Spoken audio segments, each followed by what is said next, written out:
Receba tudo isso do Senhor. Nesse ano da expansão, nós temos trabalhado as nossas séries. E a série desse mês, em especial, ela tem o farol. Esse farol, ele tem a ver com a nossa embarcação, porque nós estamos seguindo uma jornada. Nós estamos indo para um novo tempo. E nesse novo tempo, nós estamos levando as cartas. E o farol, ele faz parte desse momento onde nós começamos a nos aproximar do nosso destino. Ele faz o cuidado, ele faz ali a direção, ele mostra o caminho seguro para a gente chegar até o nosso porto, até o nosso destino. Então a imagem do farol, ela deve nos mostrar isso. Uma frase que nós citamos aqui na última mensagem, domingo passado, foi que a igreja, ela não pode ser um reflexo do caos. Ela não pode ser um reflexo do caos. Mas ela é um farol de ordem e verdade. Então, quando nós entendemos isso, qual é o papel, qual é a nossa posição como igreja na terra, nós percebemos que o Senhor está cuidando das nossas vidas, para nós nos fortalecermos nisso. Nós recebemos aqui a primeira ministração, e o título dela era Fidelidade na Doutrina e no Bom Combate. O pastor Betinho veio aqui, primeiro domingo, e ministrou o capítulo 1 de 1 Timóteo. E ele pôde falar sobre isso, sobre fidelidade na doutrina. Doutrina que é ensino, é a palavra de Deus sendo ensinada. Então, fidelidade na doutrina e no bom combate, um combate que tenha um efeito, que seja algo que produza um efeito bom. Então, nós pudemos meditar nisso. Domingo passado nós meditamos aqui que, como igreja de Deus, como que nós devemos nos se comportar, como que deve ser o nosso comportamento em um mundo caótico. E aí nós falamos do quê? Do ambiente que nós vivemos. E aí nós meditamos no capítulo 2 e no capítulo 3 de 1 Timóteo. E ali falando sobre a importância da oração, a importância da integridade, a importância da verdade, Então a gente pode falar sobre esses alicerces, para a gente poder se comportar e a gente poder passar no meio desse mundo caótico. E hoje nós entramos aqui no capítulo 4 e capítulo 5 de 1 Timóteo. Então eu te convido, se você estiver com a sua Bíblia, você pode acompanhar. Nós vamos estar lendo aqui na NVI, mas também nós vamos ter aqui na tela os versículos que nós estaremos meditando. E o tema para nós hoje é a disciplina que transforma a fé. Amém? Disciplina que transforma a fé. Disciplina, ela tem a ver com dedicação, ela tem a ver com propósito. Disciplina, ela tem a ver com isso. E o texto base para nós meditarmos, ele está lá em 1 Timóteo 4, a parte B do versículo 7 até o versículo 10. E o conselho de Paulo a Timóteo, o jovem Timóteo, aquele que assumiu o ministério, que estava cuidando de uma igreja em Éfeso, uma cidade, tinha um propósito.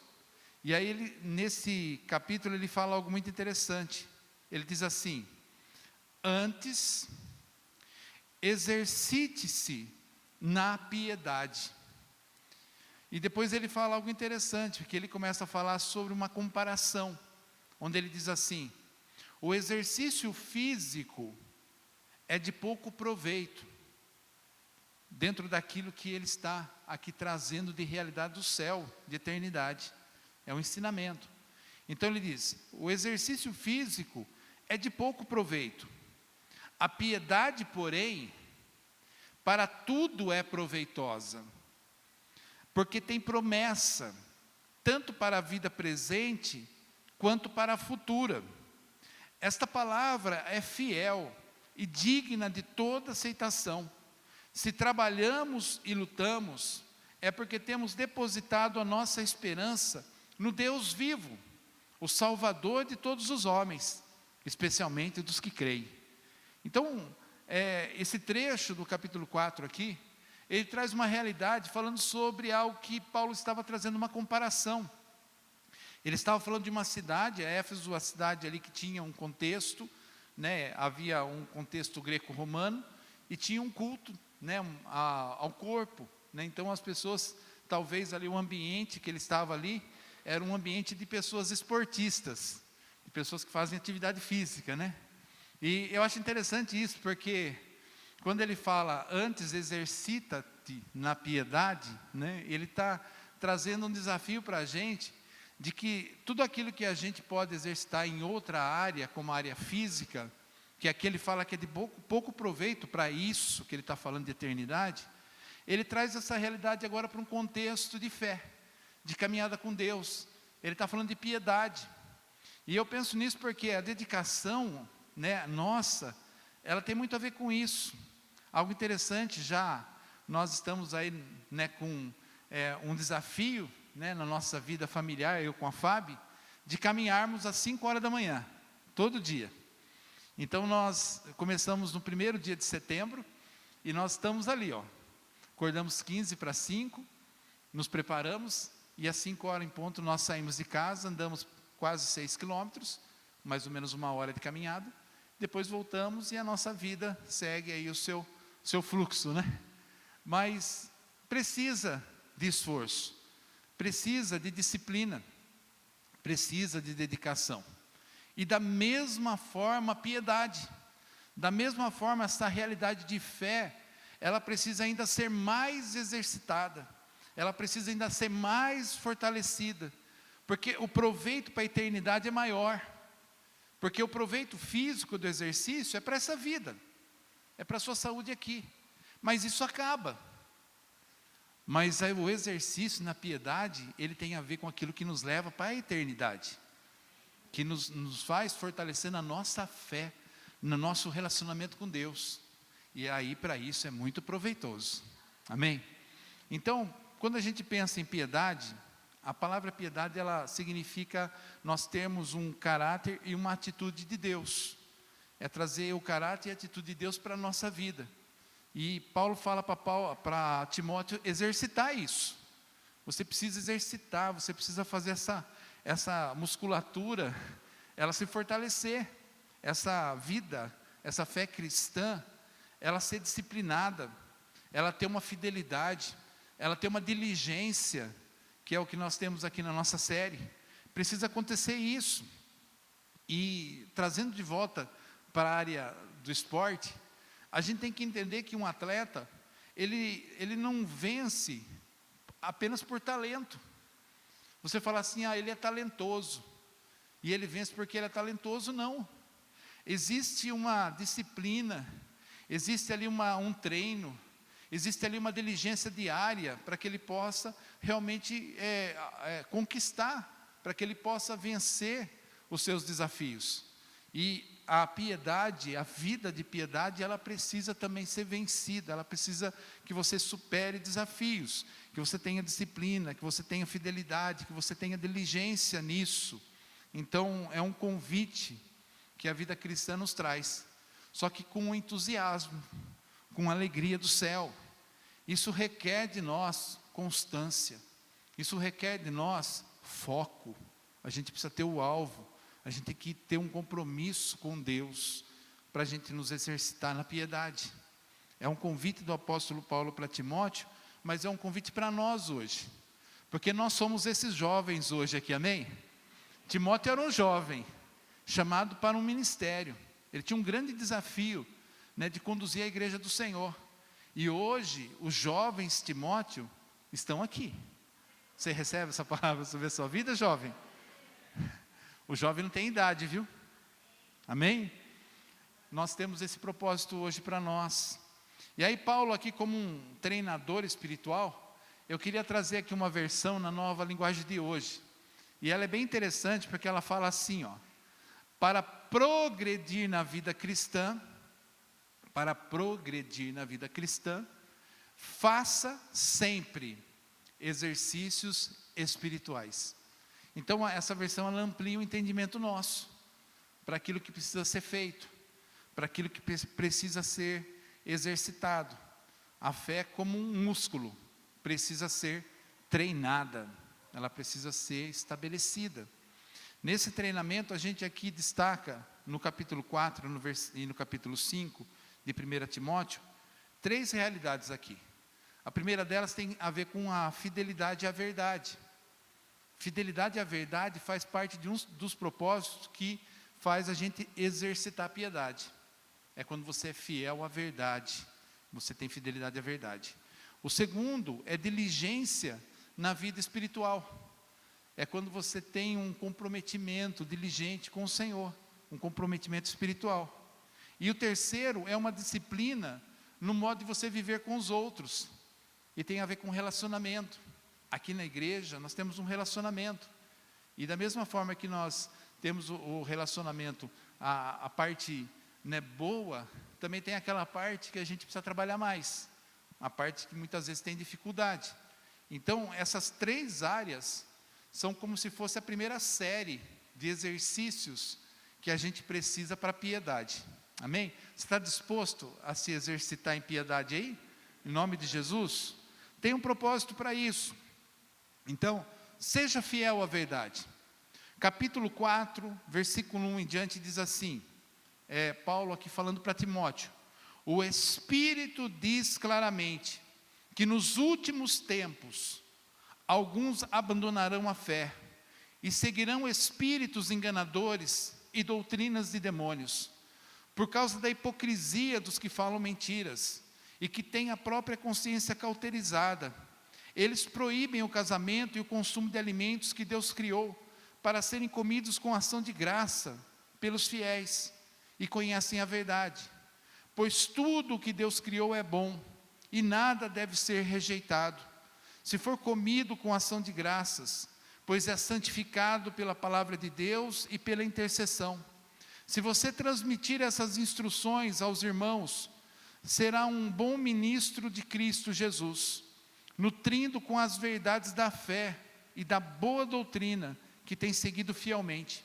Rejeite, porém, as fábulas profanas e tolas, antes exercite-se na piedade. E aqui a gente tem que entender algumas coisas. Primeiro, que a gente precisa reconhecer o perigo do engano. Reconheça o perigo do engano, porque o texto ele diz: o Espírito diz claramente que nos últimos tempos alguns abandonarão a fé e seguirão espíritos enganadores e doutrinas de demônios, por causa da hipocrisia dos que falam mentiras e que têm a própria consciência cauterizada. Então ele está falando algo importante, algo que ele já tinha plena convicção, porque o Espírito estava declarando isso. Era uma realidade do Espírito Santo de Deus. Paulo alerta que alguns aqui vão se desviar da fé. Ele está falando de apostasia. E quando ele fala dos últimos tempos, talvez a gente pare e pense assim: peraí, mas se os últimos tempos era quando Paulo escreveu para Timóteo, que tempo que nós estamos vivendo hoje? E aí eu queria que você compreendesse que quando fala últimos tempos, nós estamos falando os últimos tempos da terra, os últimos tempos desse tempo que nós vivemos na terra. Ele o tempo da graça, são os últimos tempos. Quando que ele começa? Ele começa na ressurreição de Cristo. E quando termina os últimos tempos? Na sua volta gloriosa. Esses são os últimos tempos. Então nós estamos nele. Nós estamos vivendo os últimos tempos. Desde a ressurreição de Cristo até a sua volta, os últimos tempos. E o Espírito declara, ele diz claramente. Então é uma certeza a apostasia. Ela é uma característica desses últimos tempos. Não tem como impedir que a apostasia ela chegue ao coração de pessoas. Mas o conselho de Paulo a Timóteo é: exercita-te na piedade. Você precisa fazer algo. Você precisa de um posicionamento.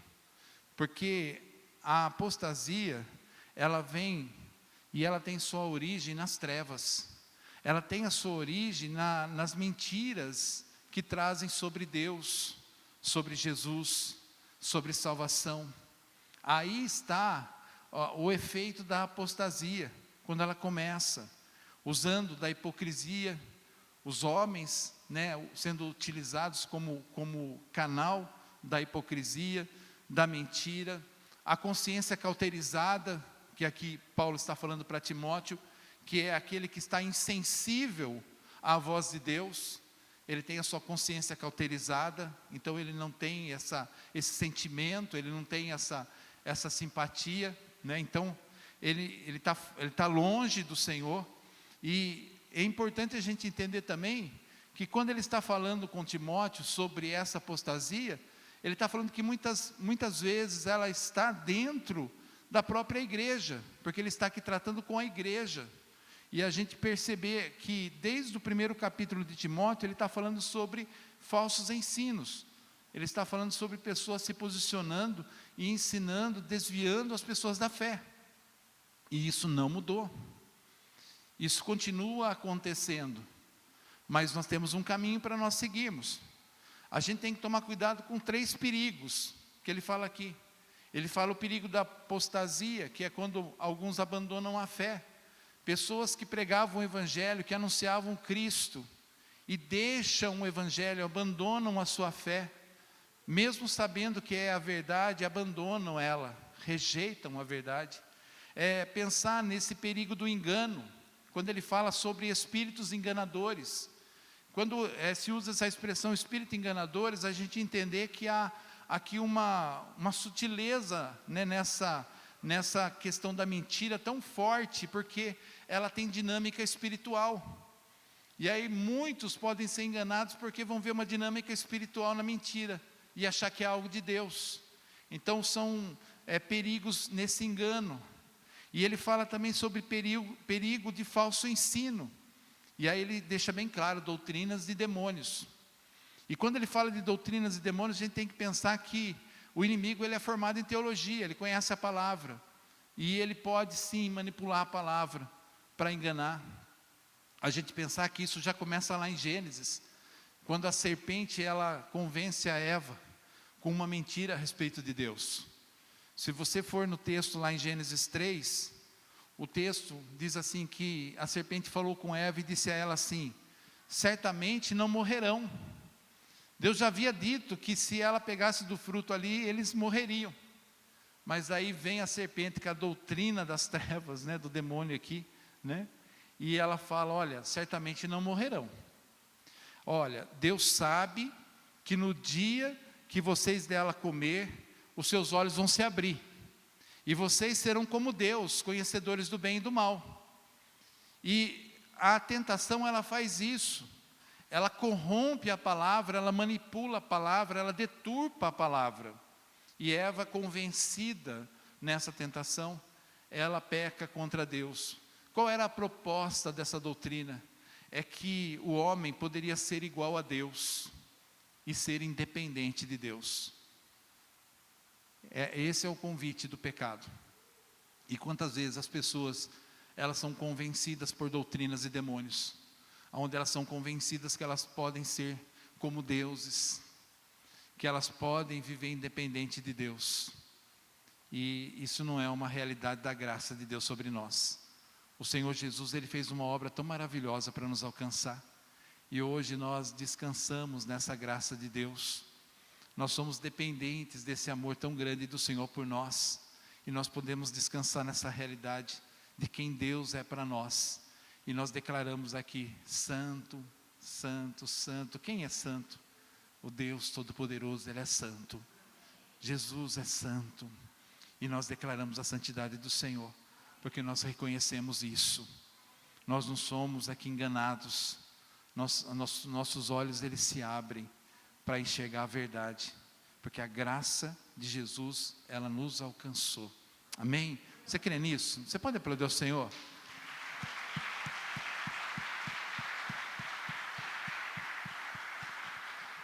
Eu disse aqui que o mal, ele produz muitos enganos. E muitas vezes as pessoas, elas acabam entendendo ou atribuindo ao mal somente quando afeta a saúde, afeta relacionamento, afeta o trabalho. E aí fala assim: a ação maligna, o ladrão veio para roubar, matar e destruir. E aí a ação maligna, ela está voltada a atrapalhar a nossa vida, a roubar a nossa saúde ou para fazer alguma coisa nesse sentido. Mas eu queria falar para você que quando a gente entende esse perigo que Paulo está falando aqui, ele é muito mais profundo do que isso. Esse mal, ele é muito mais profundo. ele produz o engano do falso evangelho. Ele produz um engano onde ele deturpa quem é Jesus para nós. Ele é cheio de legalismo, ele é cheio de regras para justificação, que não é pela graça. Onde fala que o casar ou não casar, o celibato, ele vai te fazer ser aceitável diante de Deus, ou você se abster de um alimento ou de outro, ou qualquer outro tipo de atitude sua, vai gerar algo que não é a graça de Deus. E nós somos dependentes da graça de Deus, para a gente poder ter realmente esse relacionamento com Ele. Então Deus, Ele não deve bênçãos a nós, por causa dos sacrifícios que nós fazemos. É a graça dEle que nos alcança. Então, tudo que Deus criou é bom. E o texto aqui fala que tudo é bom e deve ser recebido com ação de graças. Então você tem uma vida em liberdade, em Deus. Não é um legalismo, não é uma prisão. E Paulo está falando isso para Timóteo. Tem aqui um perigo maior do que mexer com a parte nossa de saúde, de emprego, de trabalho, de relacionamento. Existe uma parte maior, que é a mentira que pode gerar apostasia. E essa tem a ver com aquilo que destrói a esperança naquilo que é eterno, que tira a possibilidade de arrependimento e perdão, e que afasta o homem da salvação em Jesus. É esse o maior perigo que o homem corre. Então talvez a gente ficar só focado naquilo que pode envolver a nossa vida, mas a gente não perceber aquilo que pode roubar a nossa fé, é um ambiente muito perigoso. E por isso Paulo diz para Timóteo: exercita-te na piedade, se fortaleça nela, encha teu coração com a verdade, viva fielmente a verdade. A fidelidade, ela começa quando nós decidimos permanecer firme na verdade, mesmo quando o mundo prega o contrário. E nós estamos ali, firmes na verdade. E uma realidade é que só existe apóstata porque existe uma fé genuína e verdadeira. E aí a apostasia, ela se apresenta. Mas o Senhor nos convida a que você se alimente na palavra, que você traga a palavra para o teu coração. O texto, lá no versículo 6 do capítulo 4, diz assim: se você transmitir essas instruções aos irmãos, será um bom ministro de Cristo Jesus, nutrindo com as verdades da fé e da boa doutrina que tem seguido fielmente. Então, aquele que se exercita na piedade é aquele que recebe a verdade no seu coração, que crê em Jesus, crê na graça dele, crê no amor dele e transmite isso para outras pessoas. Não se transforma num legalista, não se transforma em alguém que faz sacrifício para Deus ter a obrigação de abençoar. Você entra num outro ambiente, um ambiente de liberdade no Senhor. Então, você começa a viver diferente. Você é um crente fiel que não vive de opiniões, mas de convicções formadas pela Escritura. Você conhece a palavra e você vive por ela. Você não vive pelo que as pessoas dizem, mas por aquilo que você crê. A palavra de Deus para nós, ela é a única regra de fé e prática, amém? É a palavra do Senhor para as nossas vidas, e é por ela que nós caminhamos. Então, não abandone a fé, não abandone a fé, não deixe, não pare de crer, não pare de confiar no Senhor, nas suas promessas. A palavra, ela é o combustível do coração fiel. Se há algo que precisa aí ser combustível no seu coração, que vai te fortalecer na jornada, é a palavra do Senhor sobre a sua vida, amém? Nós trazemos essa realidade para o nosso coração. Exercita-te na piedade. 1 Timóteo 3,16, a gente leu a semana passada, e o apóstolo Paulo terminou de uma forma bem interessante aqui, com uma canção, uma declaração profética ali, dizendo assim: não há dúvida de que grande é o mistério da piedade. E qual que é o mistério da piedade? Aquele que foi manifesto em corpo, justificado pelo Espírito, visto pelos anjos, pregado entre as nações, crido no mundo e recebido na glória.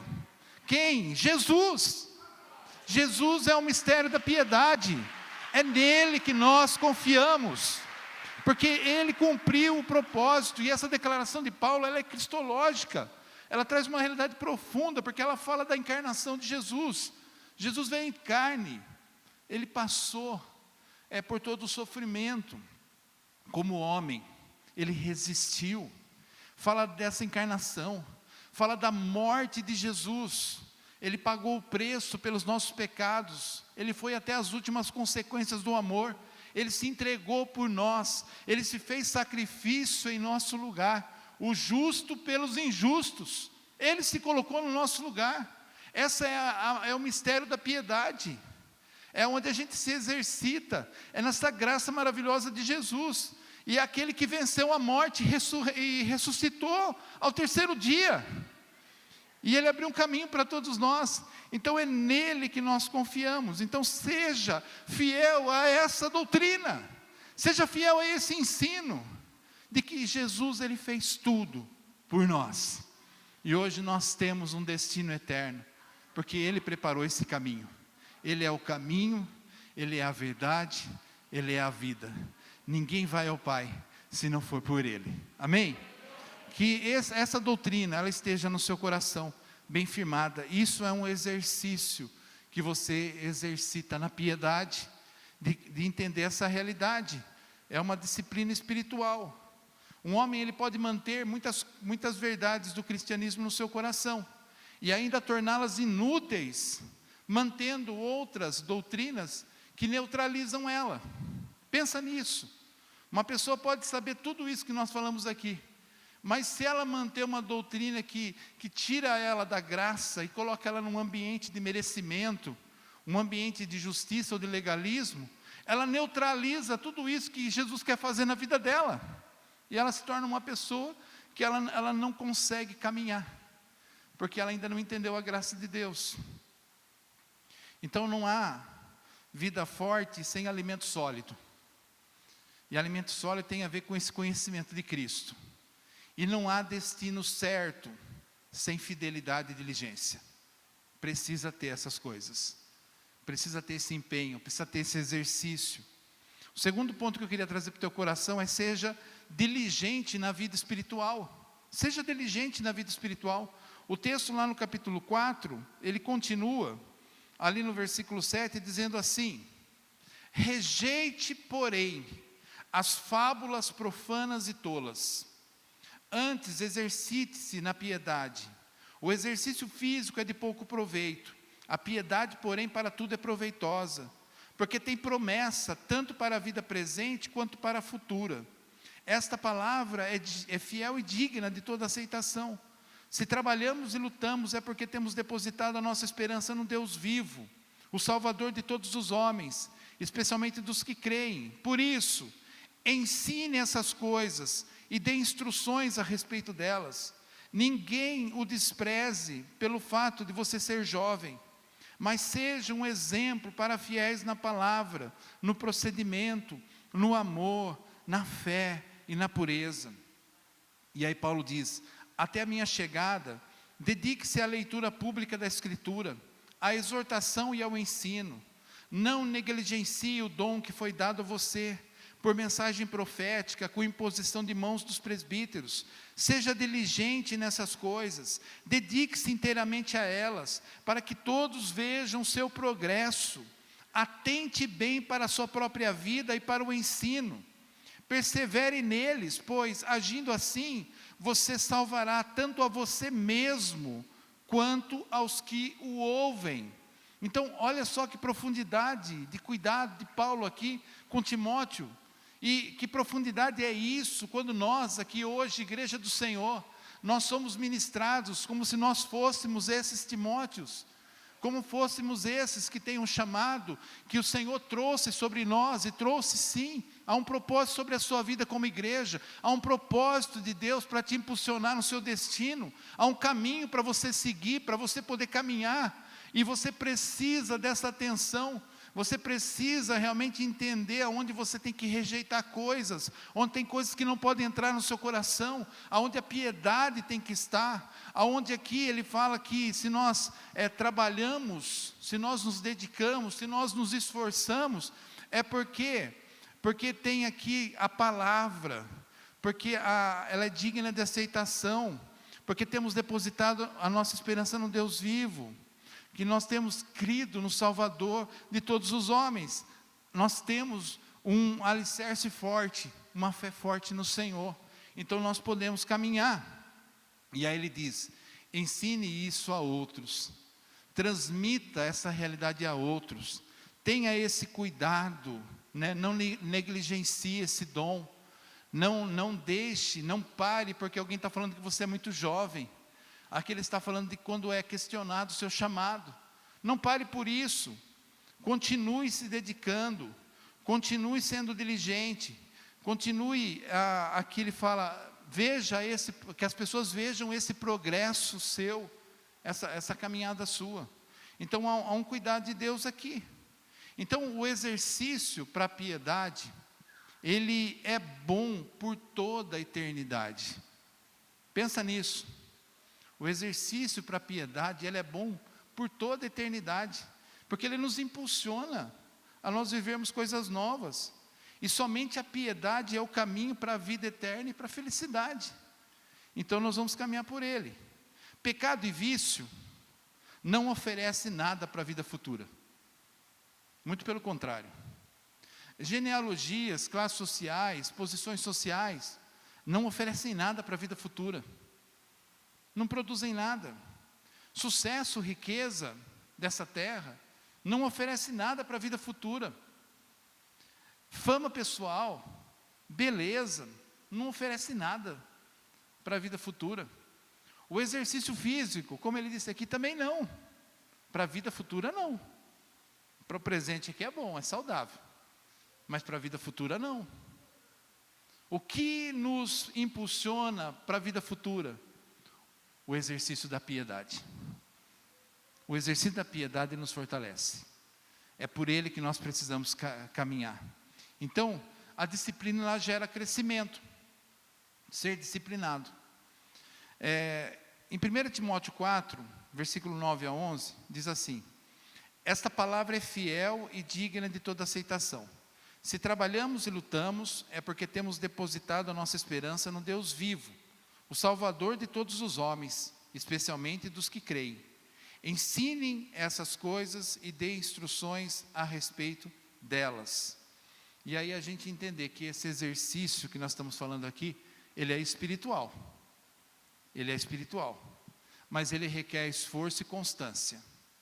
A gente precisa caminhar nele. Ele tem a ver com oração. Ele tem a ver com a nossa consagração, com os nossos jejuns. Tem a ver com a comunhão que nós participamos com os irmãos, com a igreja, com Deus. Tem a ver com servir o próximo, tem a ver com manifestar amor, tem a ver com isso, e requer esforço, amém? Para você ter uma vida assim, isso requer uma dedicação, você precisa ter aí um posicionamento seu.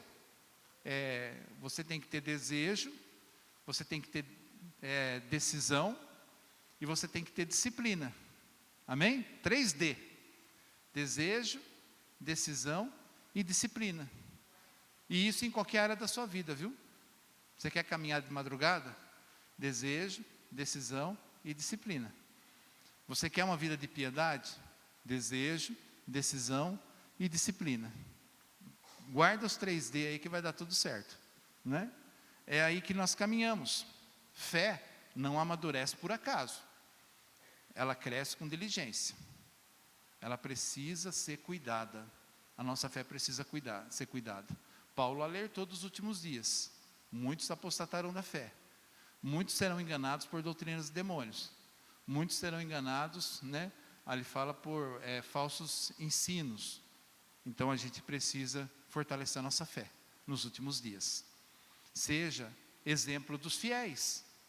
Aqui no versículo 12, ele diz: ninguém despreze o fato de você ser jovem, mas seja um exemplo para os fiéis.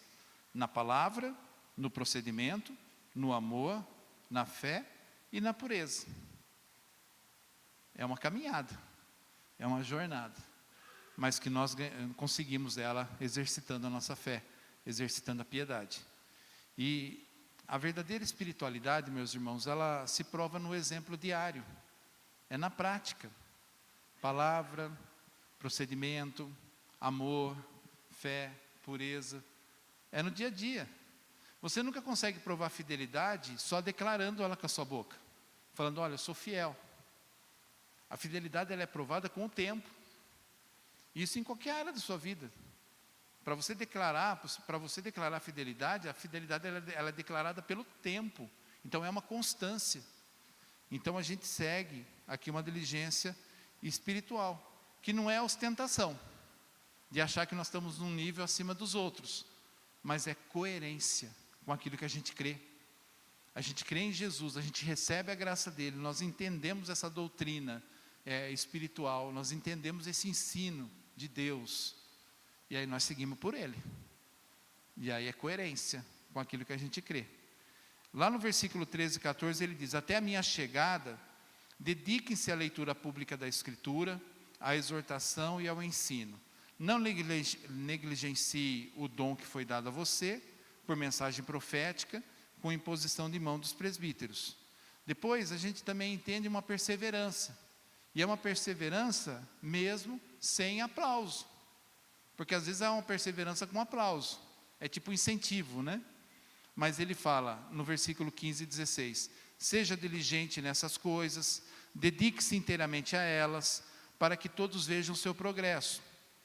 Atente bem para a sua própria vida e para o ensino, persevere neles, pois agindo assim você salvará tanto a você, quanto aos que te ouvem.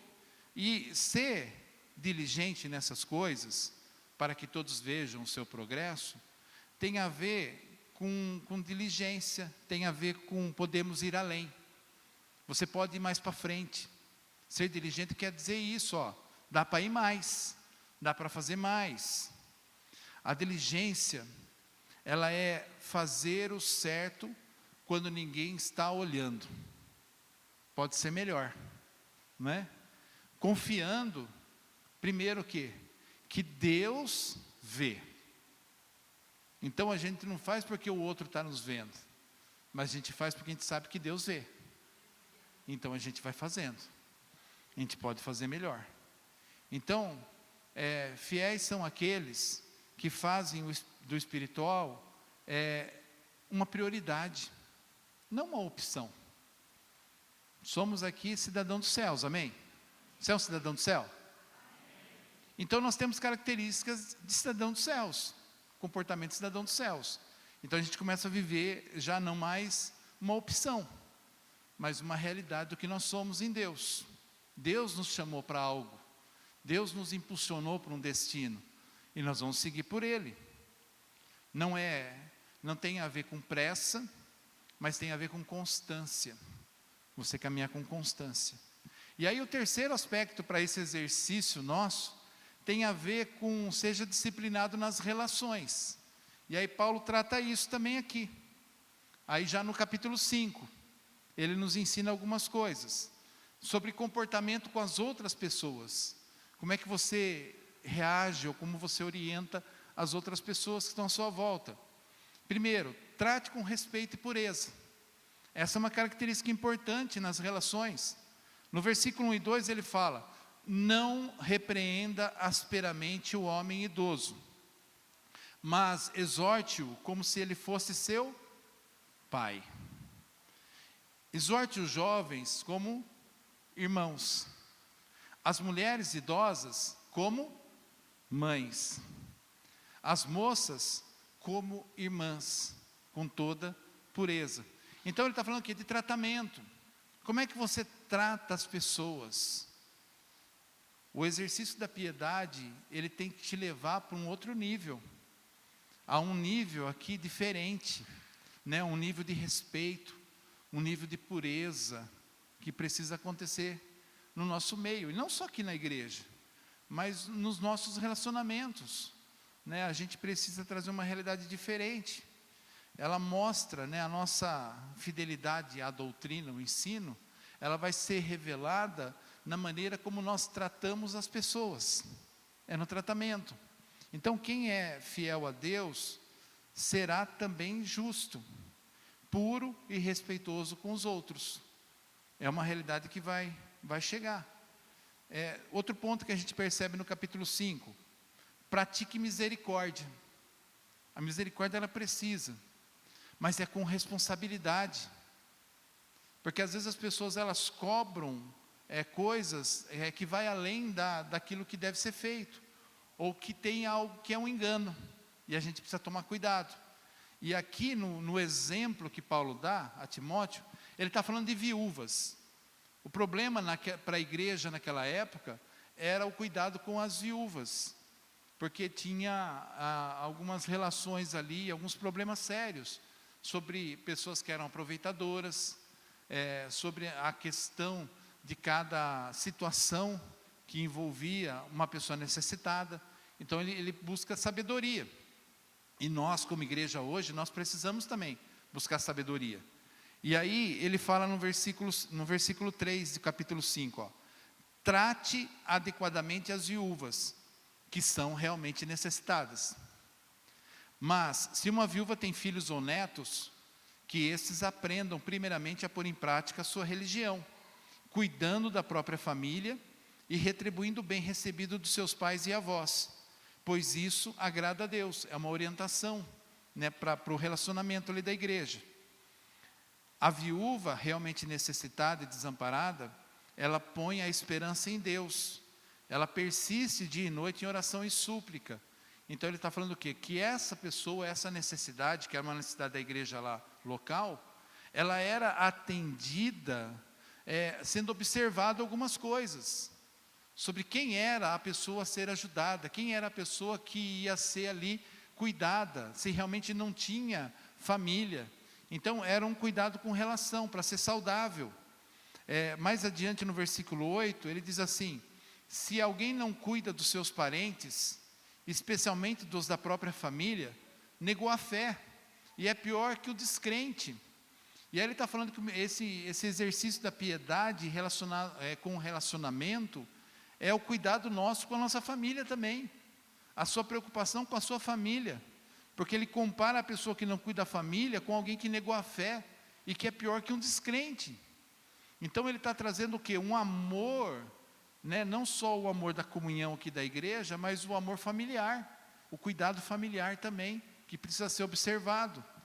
No versículo 16, ele fala algo importante também, ele diz assim: se alguma mulher crente tem viúvas na família, deve ajudá-las, não seja a igreja sobrecarregada com elas, a fim de que as viúvas realmente necessitadas sejam auxiliadas. E ele está falando o quê? Que se não tiver essa ordem, se não tiver esse cuidado, essa diligência, o cuidado é prejudicado. Então, ele está falando o quê? De sabedoria e ordem nos relacionamentos. Aqui ele dá um exemplo, mas quantos outros que existem hoje nos nossos relacionamentos? Quantas dificuldades que a gente tem no tratamento com pessoas, quantas necessidades que as pessoas têm para ser atendidas, quantas pessoas que trabalham ou que necessitam de verdade, quantas pessoas que usam do engano para se aproveitar da nossa fé, ou aproveitar da nossa compaixão, e que a gente precisa avaliar isso diante de Deus. Paulo está falando isso para a igreja. Você precisa observar essas coisas também. Você precisa ter esse cuidado. A viúva realmente necessitada e desamparada, ela põe a sua esperança em Deus. Ela persiste dia e noite em oração, em súplica. Então, ela tem uma vida dedicada ao Senhor. E ela precisa ser cuidada. Ele faz uma diferenciação no cuidado, em relação a quem realmente precisa, e a vida que vive. E a gente precisa observar isso. Aqueles que deveriam ser legitimamente ajudados pela igreja, devem ter uma vida piedosa. Era isso que ele estava falando, que esses têm a legitimidade para ser ajudado. Essa era uma orientação dele para a igreja lá. Então, disciplina espiritual, ela sempre vai evitar excessos, e ela vai manter equilíbrio. A gente precisa disso, de um equilíbrio saudável. Hoje nós não temos problemas com essa questão, mas existem outros. E aí nós precisamos tratar deles com muito amor diante de Deus.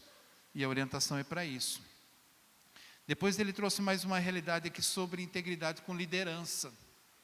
E ele disse assim, no versículo 17 e 18: os presbíteros que lideram bem a igreja são dignos de dupla honra, especialmente aqueles cujo trabalho é a pregação e o ensino, pois a Escritura diz: não amordace o boi enquanto estiver debulhando o grão, o trabalhador é digno do seu salário. Ele está falando de cuidado com aqueles que lideram, cuidado com aqueles que ensinam, que trazem a palavra. Depois, mais adiante, no versículo 19 e 20, ele fala sobre o cuidado também para que, ele fala assim: não aceite acusação contra um presbítero, a não ser que seja apoiada por 2 ou 3 testemunhas. E aqui não está falando 2, 3 testemunhas, é testemunha que viu, não que ouviu a fofoca, né? Mas 3 que ouviu a fofoca já deu os 3, não. É testemunha mesmo, porque quanta falsidade, quanta acusação falsa é levantada contra pessoas, né, que tem ali um papel importante na igreja, e que precisa ser visto à luz da palavra, que precisa de testemunha real para ser tratado. Ele está trazendo cuidado aqui para a igreja. E ele fala: os que pecarem deverão ser repreendidos diante de todos, para que também os demais temam. E a fidelidade, ela exige transparência, humildade e prudência. É isso que a gente aprende aqui. E aí lá no versículo 5, aí tem 2 trechos que eu queria compartilhar com você. Ele diz algo assim, ó: eu exorto solenemente, diante de Deus e de Cristo Jesus, e dos anjos eleitos, a seguir essas instruções sem parcialidade, e a não fazer por favoritismo. Não se precipite em pôr as mãos em ninguém, nem participe dos pecados dos outros. Conserve-se puro. Os pecados de alguns são evidentes, mesmo antes de serem submetidos a julgamento, ao passo que os pecados de outros se manifestam posteriormente. Da mesma forma, as boas obras são manifestas, e as que não o são, não podem permanecer ocultas. Nos relacionamentos, precisa ser tratado todas as coisas, precisa ser orientada todas as coisas, precisa ser conduzido tudo em verdade, né? A gente, como igreja, a gente precisa caminhar em comunhão, em amor, com reconciliação, com comunhão, com perdão. Então ele está falando de cuidado, e o exercício da piedade, ele vai nos levar a esse cuidado mútuo. Aqui ele está falando de cuidado, é cuidar da igreja. A igreja local lá tinha um problema.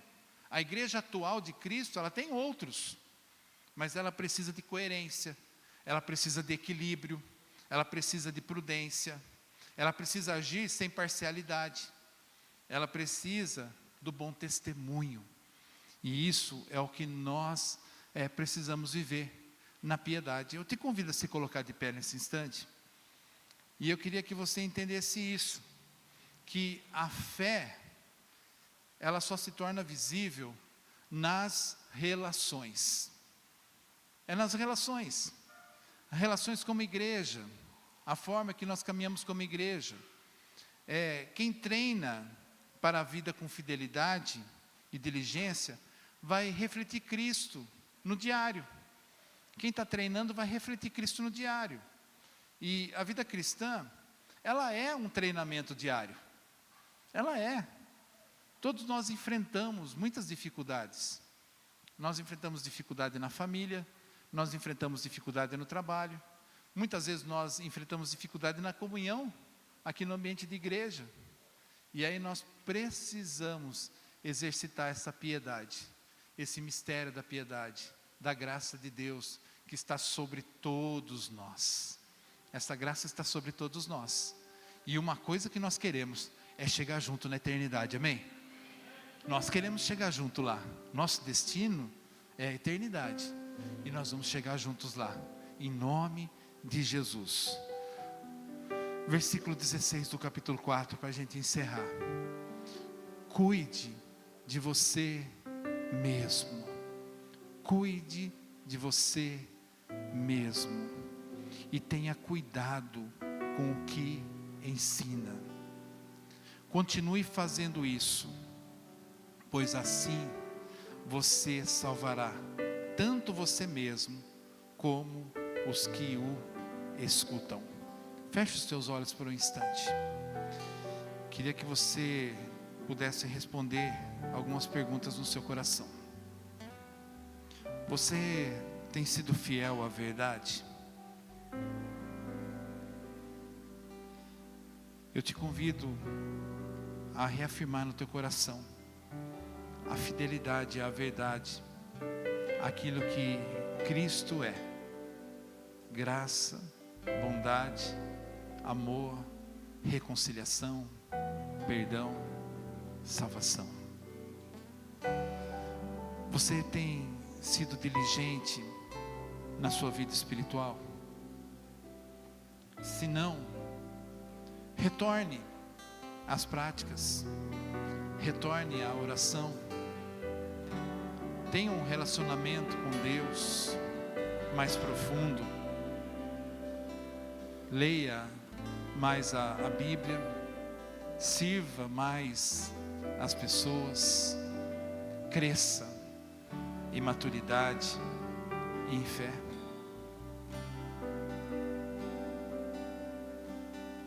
E por último, você tem vivido com disciplina e amor as relações? Como é que você tem reagido? Como é que você tem cuidado das pessoas? Como é que você tem atendido a necessidade do outro? Você tem sido sábio? Você tem buscado com prudência, com equilíbrio? Que você possa mostrar Cristo através das suas atitudes. Oremos ao Senhor.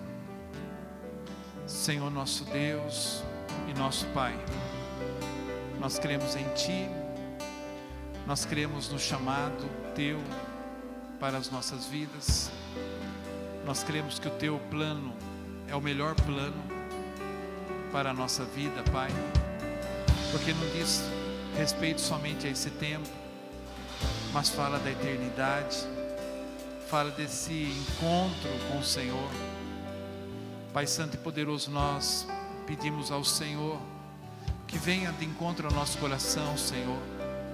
Desperte em nós, ó Deus, esse anseio, Pai, realmente esse desejo, essa disciplina, Pai, para exercitar a piedade, para viver a verdade, Senhor, para confiar plenamente no Senhor, ó Deus. Que não sejamos enganados por esse mundo, Pai. Que a tentação, Senhor, ela não encontre espaço no nosso coração. Que nós possamos desfrutar da plenitude da Tua bênção sobre as nossas vidas, Pai. Nós cremos nisso, Senhor. Que a Tua disciplina, que o Teu ensino molde o nosso coração, alimente a nossa fé e nos transforme, Pai, cada dia, Senhor. Para a glória do Senhor, eu profetizo isso sobre a vida da Tua igreja, Pai. Pai, que haja um mover sobrenatural Teu, Senhor, sobre o Teu povo, Pai, gerando vida, Senhor, gerando realidades novas, Senhor. Pai Santo e Poderoso, nós vamos vencer esse mundo, Pai, no nome de Jesus, no poder do nome de Jesus, e nós cremos nisso, Pai. Por isso eu profetizo essa vitória na vida dos Teus filhos, para a glória do Senhor. Amém. Amém. Glória a Deus. Você recebe essa palavra no teu coração? Que ela faça sentido para você, né? Que ela seja aplicável, essa disciplina do Senhor. Você está disposto? Diga para a pessoa do teu lado assim, ó: exercita-te. Ó, a palavra difícil, hein? Exercita-te na piedade. Amém? Podeis assentar, meus irmãos.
tua presença.